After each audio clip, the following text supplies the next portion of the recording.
Bármi baj van, Barry Hackman segít. Mondják, a baj mindig magas sarkon érkezik. Így hát nem különösebben lepődtem meg, mikor belépett az a nő az ajtóba. A mese, amivel a nő előállt, már messziről bűzött. Életemben nem hallottam még ennél hátborzalmas sztorit. Valaki elanimált a szabadságszobát. Az nyilvánvaló volt, hogy profiról van szó. Úgy döntöttem, felgöngyölítem az ügyet. De hol a sufniban kezdjek neki? Kit keresek egyáltalán? Ha legalább egy aprócska nyom lenne, ami...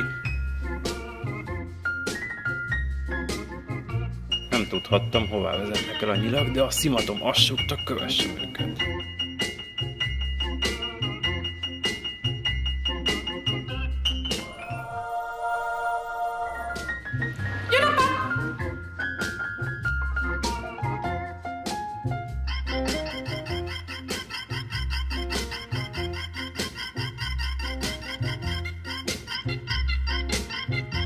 A szabadságszobrot nem animálhatta el valami rotring cerkás mazsola.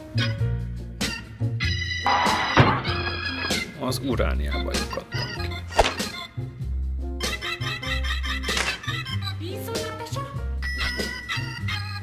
És már biztos voltam benne, hogy az emberemet ott megtalálom. De vigyáznom kellett. Az animátor nem ismer könyörületet.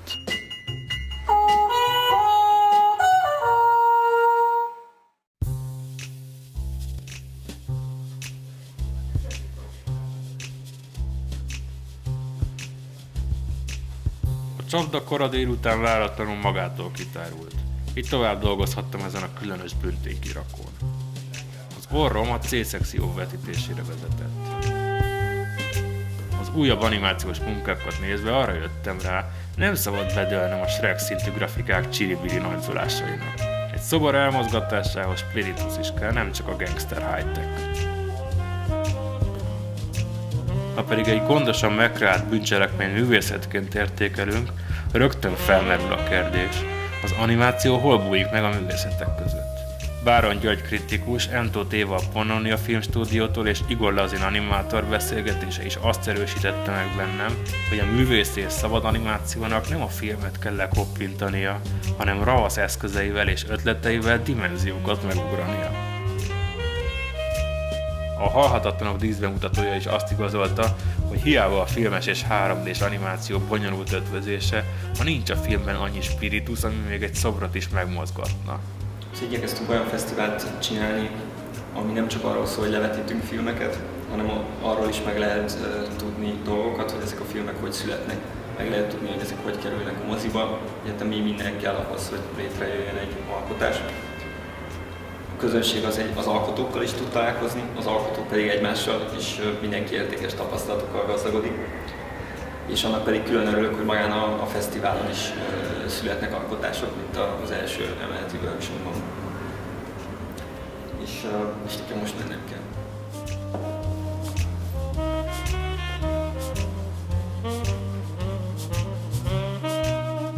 A filmet felkonferáló másik fesztivál szervezőre, Kis Attilára azonban úgy éreztem, nem árt odafigyelni kicsit.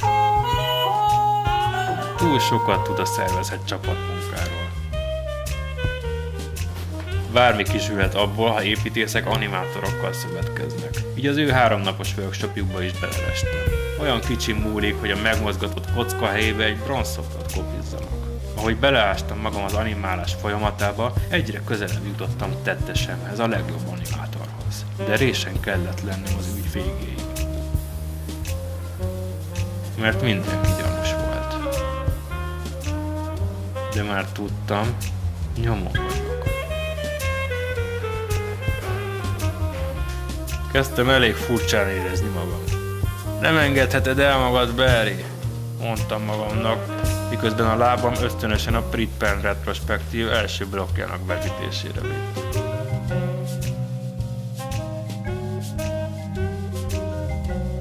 Az észt animátor már kezdettől fogva gyanús volt, de most már minden jel arra mutatott, hogy a költői animáció egyik nagy öregje jócskán benne volt a buliban.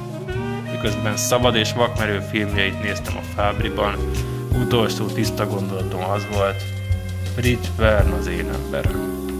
Vagy csak a neve ilyen gyanús?